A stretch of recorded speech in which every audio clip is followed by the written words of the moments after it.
पढ़ाई करने जाता है कि मित्र मंडली में बैठा रहता है। जी। अब वो माँ बाप के सामने कह दिया, अब बेचारे बड़े झेंपे, पढ़ते थे, लड़कपन था, जी सभी लड़के करते हैं, जी। तो वो इस तरह की भी बातें बोल देते थे कि कुछ किसी को कोई एम्बैरेसमेंट हो जाए। मैं जब भी हम लोग जिस शहर में रहे, जी चाहे वो लखनऊ हो, कानपुर हो, बनारस हो, इलाहाबाद हो, मतलब मेरे बड़े होने के बाद जहाँ भी आए, तो ये हमारे परिवार का सौभाग्य था, तो वो तख़्त पे बैठे रहते थे। अच्छा, अपने घर में तो होता था कि भाई आए हैं तो जैसे माँ ने कहा कि चलो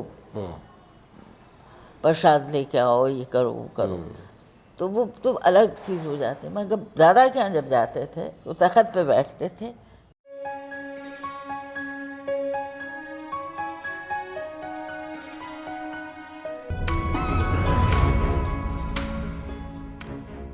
आज हम आपको महाराज जी से मिलवाते हैं, और मिलवाने में जो वक्त की रफ्तार होती है, यानी एक ऐसा तत्व है प्रकृति का जो किसी का इंतज़ार नहीं करता, वो है वक्त।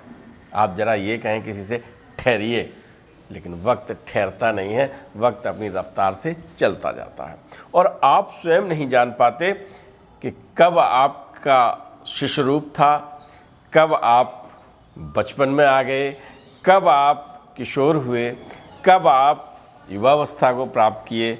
आप रोज़ चेहरा देखते हो एक जैसा ही लगता है, लेकिन जब आप बचपन से और जब उस अवस्था का आप अनुभव करते हैं तो एक अलग अनुभव होता है। और मेरी उम्र भी आप देख रहे हैं, दीदी बैठी हैं, वहाँ देखिए दूसरी दीदी भी आ गई हैं, ज़रा दिखा दीजिएगा। तो ये सब हस्ताक्षर हैं वक्त के, और वक्त कभी भी किसी से कोई चेहरा परिवर्तनशील नहीं बताता है, लेकिन परिवर्तन हो जाता है। यही परिवर्तन हुआ महाराज जी की मानव लीलाओं में। महाराज जी आते थे, अपनी लीला करते थे, लोग जान ही नहीं पाते थे कि क्या लीला है, और उन लीलाओं के जो साक्षी रहे हैं उनके अनुभव मैं आपको यहाँ से साझा कर रहा हूँ। और मेरे पास, या मैं जिनके सानिध्य में बैठा हूँ, मेरा सौभाग्य है, आपने महाराज जी का जो स्वरूप देखा, जिस तरह का उनका लीला का एक पार्ट होता था, पार्ट इसलिए मैं कह रहा हूँ कि बहुत भक्तों से आपको मिलवाया है, तो दीदी के यहाँ महाराज जी जब आते थे तो क्या होता था आप पहचानते हैं ना। आप सोच रहे हो कि अपनी कहे जा रहे हो, दीदी से कुछ बुलवा ही नहीं रहे हो, तो चलिए मैं आशीर्वाद लेता हूँ पुनः। और दीदी, महाराज जी आपके यहाँ बहुत आते थे जी, है ना। और मैं जब भी हम लोग जिस शहर में रहे, जी, चाहे वो लखनऊ हो, कानपुर हो, बनारस हो, इलाहाबाद हो, मतलब मेरे बड़े होने के बाद जहाँ भी आए, तो ये हमारे परिवार का सौभाग्य था कि एक दफ़े उनके चरण धूल जो थी वो हमारे यहाँ पड़ती ज़रूर थी। आज महाराज जी को लोग थोड़ा सा जानने का प्रयास कर रहे हैं, लेकिन जब मानव देह लीला में थे तो मुझे लगता है कि कुछ ही लोग जान पाए। कुछ लोग क्योंकि देखिए उनका जो स्वभाव मुझे समझ में आता था जी, वो ये था कि एक बड़ी मज़े की वो थी कि उन्होंने मन किया तो बैठे, और जहाँ 4 लोग ज़्यादा हुए, अब हम जा रहे हैं, बड़ी भब्बड़ है, भब्बड़ है, भब्बड़ जी, मतलब मन करेगा तो 10-20 लोगों के बीच में बैठ जाएंगे, और मन नहीं किया तो 4 लोगों के लिए भी कह देते हैं बड़ी भब्बड़ है, जा तू जा तू जा तू जा तू जा तू जा, उठा देते थे कि जाइए। हाँ, और अगर आप नहीं गए तो खुद उठ के चल देंगे। अच्छा जी, 2 में से एक काम होगा। हाँ, तो जो लोग उनको जान गए थे वो समझ गए थे कि अगर उन्होंने एक दफ़े कहा कि जा, तो उठो और जाओ। फिर वो चुप होके बैठ जाएंगे, बोलेंगे नहीं। अच्छा। हाँ, मतलब जो मेरे एक्सपीरियंस उसके जी हिसाब से। जी। पर किसी से उनको कभी कोई दुर्व्यवहार करते हुए मैंने नहीं देखा कि गाली दे दें या ये करें। अच्छा। मतलब मेरे सामने इस तरह की कोई चीज़ नहीं हुई या कुछ भला बुरा किसी को कहते। अब वो बात अलग है कि उनका कि वो एक साहब थे, उनकी वाइफ ने कहा, पत्नी ने, कि बेटे को आशीर्वाद दे दीजिए, हम बदमाशों को आशीर्वाद नहीं देते हैं। अच्छा, हम बदमाशों को आशीर्वाद नहीं देते जी। हैं। साफ साफ साफ, बिल्कुल साफ। अब जिन लोगों ने वो चीज़ सुनी, एक बड़ी स्वाभाविक सी बात है कि उनके मन में हुआ होगा कि ये भाई क्या है। अब उन्होंने तो कह दी, कह दी। हम बदमाशों का आशीर्वाद नहीं देते हैं। एक हमारे परिवार के परिचित थे, उनके बेटे, वो पिता बहुत सज्जन, माता सज्जन, बेटा सज्जन, जी। मगर मित्र मंडली उनकी बहुत लंबी थी। अच्छा। तो एक दिन उनसे कह दिया, पढ़ाई करने जाता है कि मित्र मंडली में बैठा रहता है? जी। अब वो माँ बाप के सामने कह दिया। अब बेचारे बड़े झेंपे, पढ़ते थे, लड़कपन था, जी। सभी लड़के करते हैं। जी।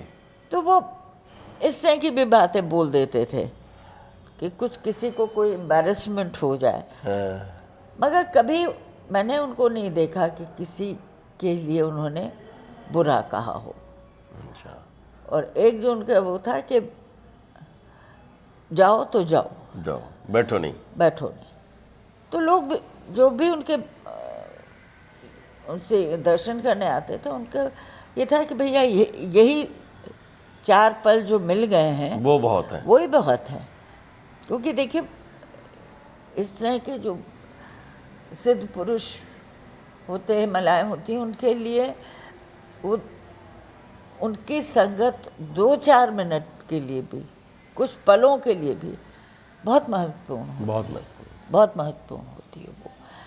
हम लोग उस चीज़ को, हम बच्चे थे, हमें उतनी समझ नहीं थी उस वक़्त, पर जब बड़े हुए, उसकी समझदारी आई कुछ हमें, तब हम लोग का वो हुआ कि सौभाग्य था, क्योंकि उसने हमारी जो हमारा व्यक्तित्व है, हमारी पर्सनालिटी है, उसके ऊपर एक असर तो आया ना। बिल्कुल सही बात। उसके ऊपर एक असर आया।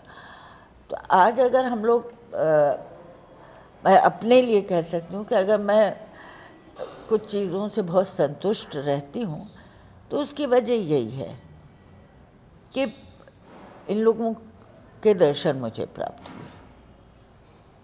अच्छा महाराज जी, जब घर पे आते थे तो किस तरह का, जैसे बैठे हैं तो आप किस तरह से, आप तो छोटी थी, है ना? तो छोटी नहीं, 22 बरस की हो गई थी। अच्छा। तब भी हाँ। वो आके बैठे तख्त पे, हाँ। हम लोग फर्श पे बैठे हैं। हाँ। चाहे हमारे यहाँ आए, हाँ। चाहे हम लोग किसी के और के यहाँ जाए, ज़्यादातर हमने जो उनके दर्शन किए या तो अपने घर पे, और उसके अलावा जब भी दर्शन हुए तो वो सबसे ज़्यादा दादा प्रोफेसर मुखर्जी के घर पे हुए, इलाहाबाद में। तो अब ये समझिए कि 52 में उनसे पहली दफ़े उनके दर्शन हुए, और फिर 61 में हम लोग इलाहाबाद जब आ गए, हमारे पिताजी की पोस्टिंग हो गई, तो फिर इलाहाबाद में ज़्यादातर, या हमारे यहाँ घर पे जैसे मैं का दर्शन हुआ, या प्रोफेसर चर्च लेन में प्रोफेसर मुखर्जी के यहाँ, तो वो तख्त पे बैठे रहते थे। अच्छा, अपने घर में तो होता था कि भाई आए हैं तो जैसे माँ ने कहा कि चलो प्रसाद लेके आओ, ये करो वो करो, तो वो तो अलग चीज़ हो जाती। मगर दादा के यहाँ जब जाते थे तो तख्त पे बैठते थे, हम लोग नीचे फर्श के ऊपर दरी वरी लगी रहती थी, गद्दा लगा रहता था, उस पर बैठते थे। तो मेरी ज़्यादातर कोशिश होती थी कि बाबा जी के करीब जाकर बैठो। जी। अच्छा, अगर बैठे हैं, ये तख़त है, हम नीचे बैठे हैं तो मेरा हाथ यूँ रहता था, ये बाबा जी बैठे हैं, मैं हाथ यूँ रख के बैठी हूँ। हाँ, अब वो मुझे ऐसे ऐसे करते थे अच्छा। कि मैं एक हद तक तो ये कहूँ कि शायद वो मुझे प्रवोक करते थे कि कुछ बोले, उकसाते थे। हाँ, कोई संदर्भ में विषय में बात हो रही है कि अभी कुछ बोल देगी लड़की, कुछ बोले, यूँ यूँ करते थे कि बोल बोल। अच्छा। हम अपने यंग एज में, यूथ में कुछ न कुछ बोल ही देते थे, पे खूब हंसते थे, बाकी लोग भी हंसने लगते थे। उसकी वजह शायद ये थी कि जैसे मैंने आपको पहले भी बताया कि मुझे कभी ये नहीं फीलिंग हुई, क्योंकि इतने बचपन में देखा था कि ये कोई साधु संत है, महात्मा है, इतने सिद्ध पुरुष है। हमारे लिए वो कुछ ऐसा थे कि वो अपने कोई परिवार का बुजुर्ग हो। जी।